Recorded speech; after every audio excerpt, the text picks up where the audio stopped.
Caring viewers, this is Stop Animal Cruelty on Supreme Master Television. On today's program, we focus on the resplendent tiger, recognized as one of the most magnificent and beautiful animals on Earth.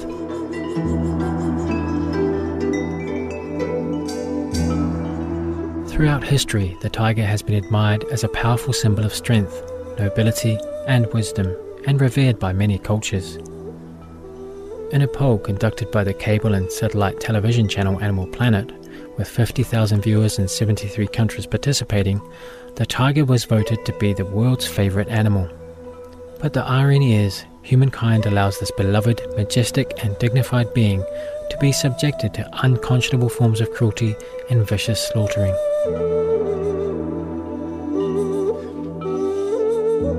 The images in the following program are highly sensitive and may be as disturbing to viewers as they were to us. However, we have to show the truth about animal cruelty. At the turn of the 20th century, a population of over 100,000 tigers graced our Earth.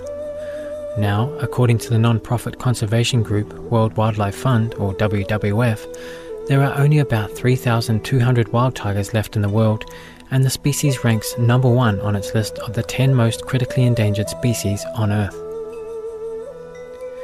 Yet, in spite of all this, the violent killing of this incredible animal still continues.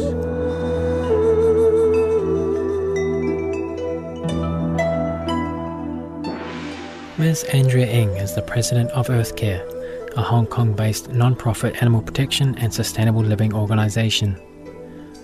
Ms. Ng has been a vegan for 23 years, and approximately 99% of her group's volunteers are vegetarians.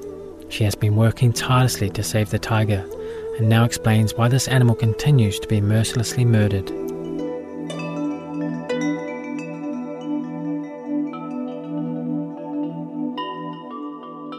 The reason why the tigers became extinct very quickly is due to poaching by humans.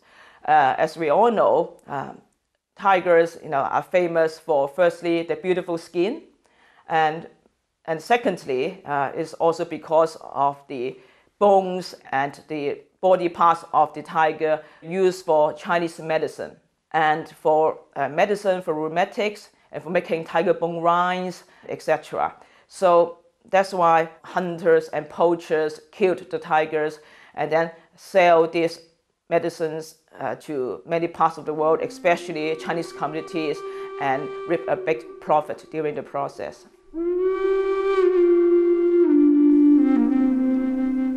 Unfortunately, some still believe that consuming certain body parts of a powerful animal means that animal's power will be transferred to their body. Ms. Ng says this archaic and ignorant notion has unfortunately created a market for tiger body parts, even in the 21st century.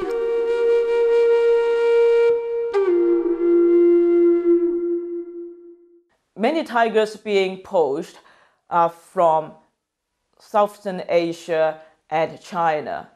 This is because of the false cultural assumptions and beliefs that consuming tiger bones and tiger parts could contribute to your health and contribute to your physical prowess and stamina and strength, etc.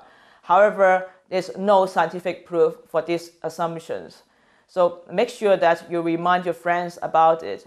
In fact, there are more than 100 Chinese herbal alternatives that could replace these animal body parts, and they are also very cheap. There are many poor communities, for example, in India, and the people there could reap a lot of profit by killing animals and selling them to more developed areas like South China or Hong Kong. So that's why there's a big black market involved in the poaching business. Although many countries have passed laws making it illegal to kill tigers, the massacre still continues.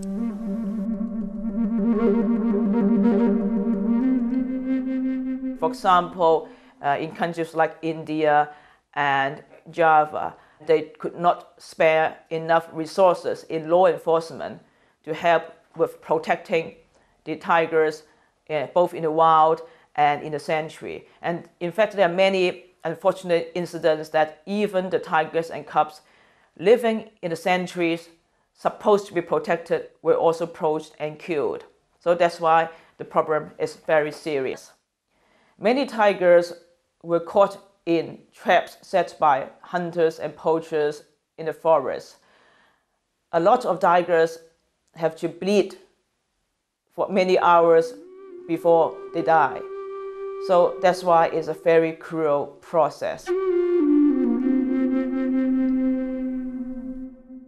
Nitin Desai, a conservationist at the Wildlife Protection Society of India, described in a 2006 interview with the US news magazine Time the chilling and heartless method poachers use to evade park officials in Indian tiger sanctuaries. A tiger will step into an iron trap set by the poacher and become immobilized. However, the second this happens, he normally will let out a loud cry of agony that will give an alert to the rangers that something is amiss. To prevent the rangers from becoming aware that the tiger is in danger, a poacher will immediately stab the tiger in their throat and then mercilessly rip out their vocal cords so they cannot scream. Next, the killer will callously electrocute, poison, or shoot the king of the jungle to end his life.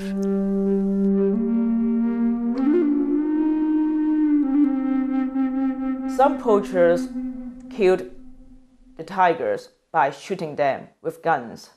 However, these poachers obtained these illegal firearms through the black market and through organized crime syndicates. So that's why if you don't buy any tiger bone, tiger parts, or tiger medicine, you will not be contributing to these organized crime activities.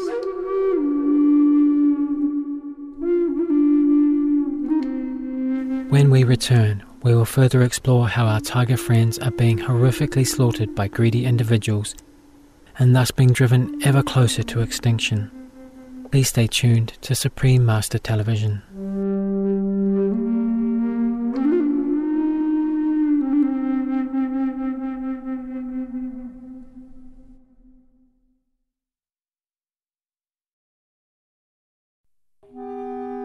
The images in the following program are highly sensitive and may be as disturbing to viewers as they were to us. However, we have to show the truth about animal cruelty. Some tourists like to buy tiger skins to be carpets of their homes. However, nowadays there are so many synthetic materials that you could decorate your homes very beautifully. Again, there's no need for you to buy a tiger skin and contribute to this illegal black market and very unsustainable practice of tiger poaching.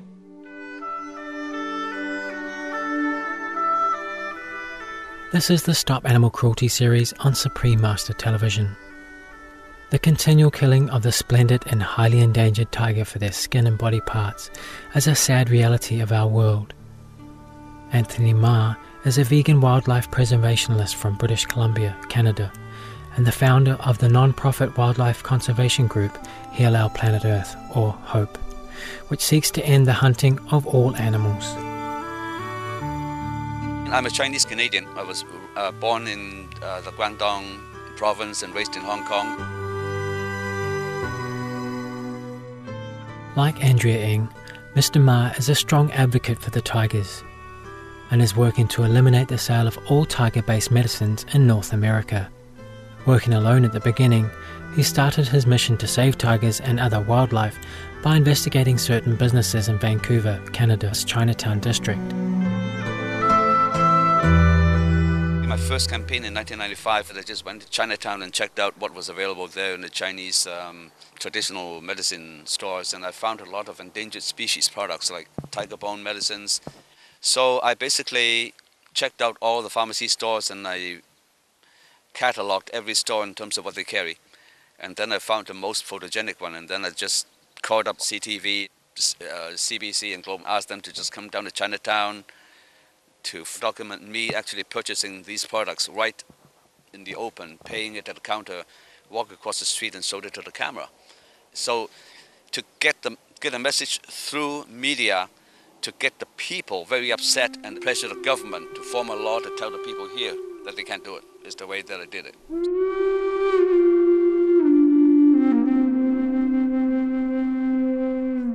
Thanks to Mr. Ma's courageous efforts, a few months afterwards the Canadian government banned the sale of tiger and other wildlife-based medicines.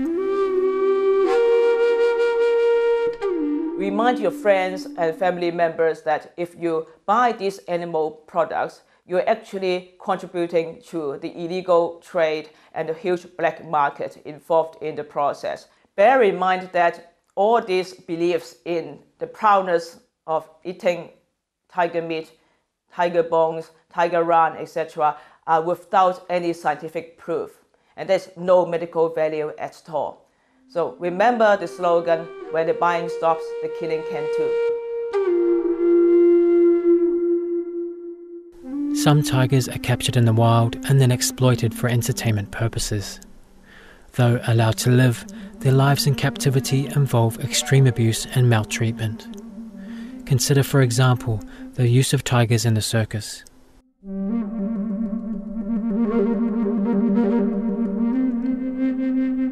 Even huge, powerful animals can be beaten into submission.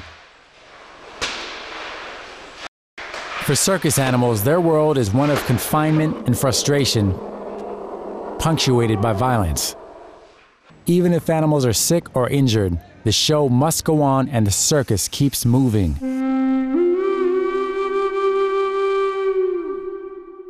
For a tiger, as for any other animal, life in the circus is a brutal and degrading affair.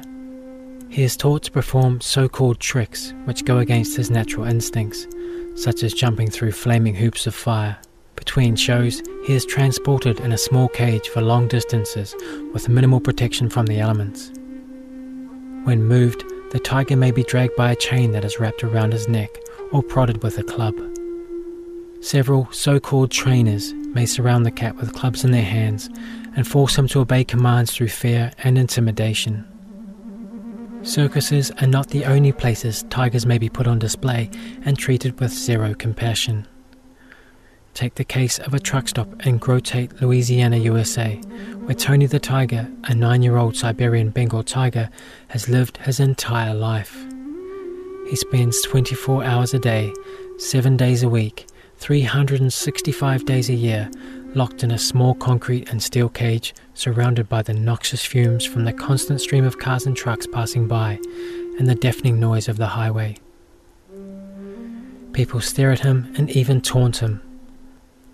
A sign on his cage asks people not to throw things at him. Tony the tiger lives a life of abuse, neglect and exploitation. Several animal welfare groups have attempted over the years to have him freed through legal action, but have not yet succeeded. What does the future hold for the tiger? There are some constructive signs of the world coming together to save this wonderful being. In late January 2010, the first Asia Ministerial Conference on Tiger Conservation was held in Thailand, where senior officials from 13 nations with tiger populations, including Bangladesh, Bhutan, Cambodia, China, India, Indonesia, Laos, Malaysia, Myanmar, Nepal, Russia, Thailand and Vietnam, as well as large non-governmental organizations like the World Bank attending. In the fall, the 2010 Year of the Tiger Summit will be held in Russia to work towards solutions to preserve the lives of our tiger friends, with the heads of state from all 13 countries expected to attend. Also, as we have seen today, there are wildlife conservation organizations across the globe that have initiated projects to safeguard this wonderful being. We applaud Andrea Ng of Earth Care, Anthony Ma of Heal Our Planet Earth, and the many other caring individuals like them around the world for their steadfast commitment to tiger protection. For more information on tiger conservation, please visit Heal Our Planet Earth at www.all-creatures.org/hope, Earthcare at www.earth.org.hk. According to the Chinese zodiac, February 14th marks the beginning of the Year of the Tiger. Thus, may humanity live in ever greater harmony with all our animal co-inhabitants and our environment in these auspicious times and beyond. Thank you for joining us for this edition of the Stop Animal Cruelty series on Supreme Master Television. Next is enlightening entertainment following noteworthy news. May all beings on earth soon know lives of peace. For more details, please visit www.suprememastertv.com/stop-animal-cruelty.